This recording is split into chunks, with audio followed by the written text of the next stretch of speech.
Hi friends. Dishum Dishum cooking சேனலில் ரொம்ப டேஸ்டான கோதுமை பிஸ்கெட் எப்படி செய்கிறதுன்னு தான் பார்க்க போகிறோம்.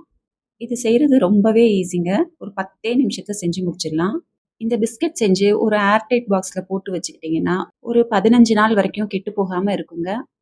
இதோட டேஸ்ட்டும் பார்த்தீங்கன்னா கடையில் வாங்குகிற பிஸ்கெட் மாதிரியே இருக்குங்க. குழந்தைங்க பெரியவங்களுக்கு எல்லாருக்குமே இதோட டேஸ்ட் ரொம்ப பிடிக்கும்.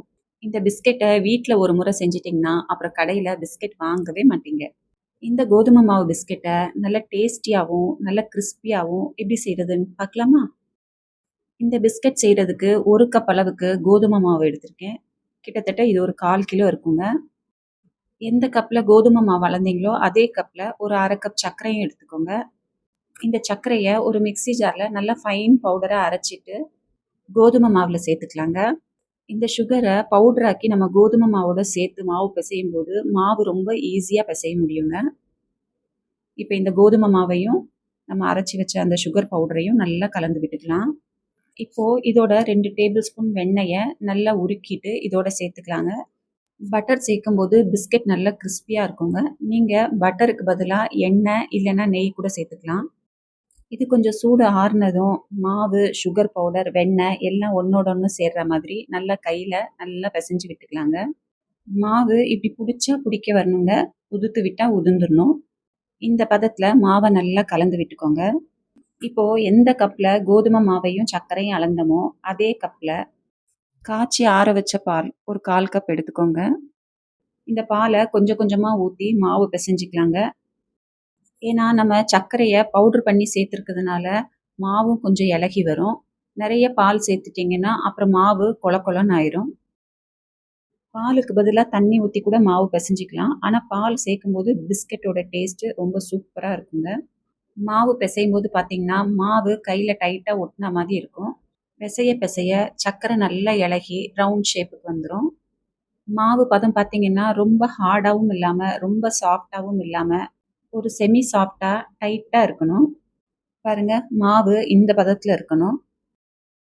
அதனால் பாலை கொஞ்சம் கொஞ்சமாக சேர்த்து பிசைஞ்சுக்கோங்க. நிறைய சேர்த்து பிசைஞ்சிட வேண்டாம். இந்த பிஸ்கெட் செய்கிறதுல முக்கியமான டிப் இது.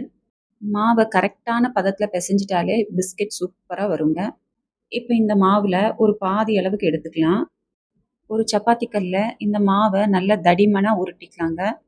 அதாவது இப்போ ஒரு 3-4 சப்பாத்தி வச்சா ஒரு திக்னஸ் வரும் இல்லைங்களா, அந்த அளவுக்கு திக்காக மாவை நல்லா உருட்டி எடுத்துக்கலாம். மாவு நல்லா திக்காக இருந்தால் தான் நம்ம பிஸ்கெட்டை எண்ணெயில் பொரித்து எடுக்கும்போது பிஸ்கெட் நல்லா கடையில் வாங்கின மாதிரி நல்லா கொஞ்சம் திக்காக இருக்குங்க. பாருங்கள், இந்த அளவுக்கு திக்காக இருக்கணும்.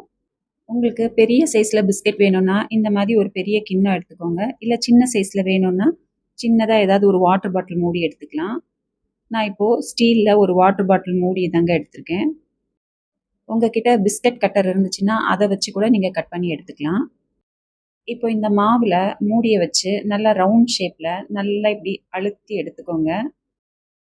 இந்த எக்ஸ்ட்ரா மாவை நம்ம எடுத்துடலாங்க. இதை மறுபடியும் நம்ம யூஸ் பண்ணிக்கலாம். பாருங்கள், எல்லாமே ரவுண்ட் ஷேப்பில் ஒரே மாதிரி ஈவனாக இருக்குது.